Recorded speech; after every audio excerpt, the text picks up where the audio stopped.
Hi team, we run Coach Alexa here, coach for Reading and South Oxfordshire, also the internet.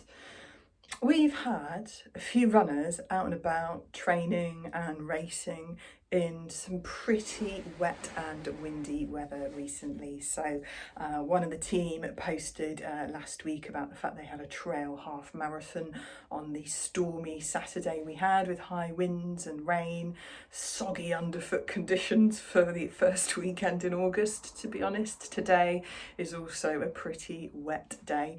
So I thought I'd talk a little bit today about running in summer rainy weather. And I mentioned summer rainy weather because in winter I dress quite differently for rainy weather when I'm running. And the main reason for that is the difference in temperature. So in the winter, I might have some Gore-Tex running shoes on to keep my feet that little bit warmer and drier for longer. They're going to let the water in eventually, let's be honest. I might have full length leggings on, again, a little bit of extra insulation from the wind. And I more than likely have a rain jacket on and maybe a hat or a buff, gloves, something like that, just lightweight. And the reason for the difference is when it's cold and wet, we need to make sure we don't get too cold, so that our cooling mechanism, our sweat, and the evaporation of that sweat from our skin is how we keep ourselves cool. So it kind of stands to reason that when we're wet from the rain and that is evaporating from our clothing or from our skin, that is going to cool us down. And in the winter, that can lead to us getting really quite cold really quite quickly. So often for me, when I'm running, I'm generating enough heat from my muscles that even if my clothing is pretty wet through, I'm fine. But as soon as I stop, I get incredibly cold. A few years ago, I had an incident where I was shaking so much I couldn't get the keys into my front door to get into the warm, which was frustrating and borderline slightly terrifying because nobody else was in at the time. So why is it different in the summer? Because the weather is warmer. So even when we had that really bad weather on Saturday, it was probably about 18 degrees and a little bit humid, as well as being wet and rainy and windy.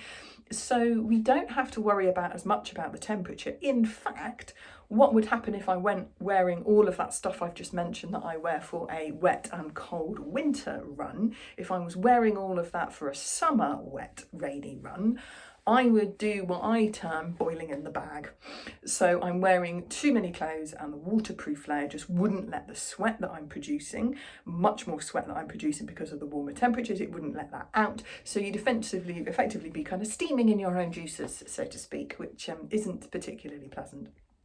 So it's all a matter of balance, really. Often when it's a milder summer day that just happens to be quite wet, I sometimes don't even bother putting any waterproofs on because I'm going to get as wet from the rain as I would get from putting a waterproof on and then just sweating and the sweat not being able to really go anywhere. And if you're out for a longer run like that trail half marathon last weekend, eventually, whatever you're wearing, the water's going to get in and you will get wet. So if it's a warmish day, and be careful about the wind speed in that one, because even if it's mild but there's quite high winds, again, if you're slowing down a little bit or at the end of the race, or you have to stop for any reason, if you've gone over on your ankle, for example, you will get quite cold quite quick. So perhaps think about, if you've got a pack with you, putting a waterproof or warm layer in the pack.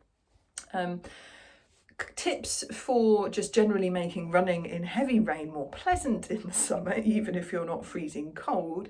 I quite like still wearing a cap. So the same cap that I would wear to keep the sun off my face is now quite useful to keep the rain off my face.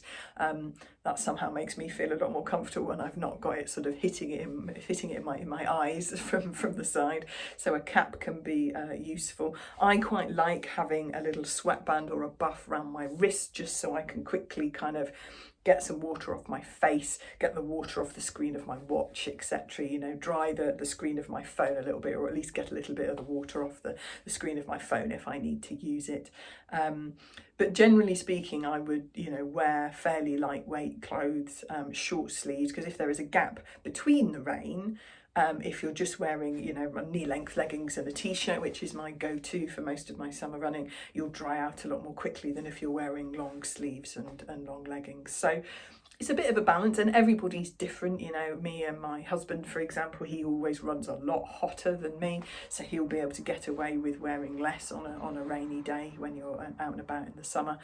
But just, it's that kind of balancing point of, you know, how much rain is there, but also what is the temperature and what is the wind speed, because on a lot of summer days you might be getting a lot of rain, but you're not actually, if you're running, going to get that cold. Hope that's helpful. Happy running.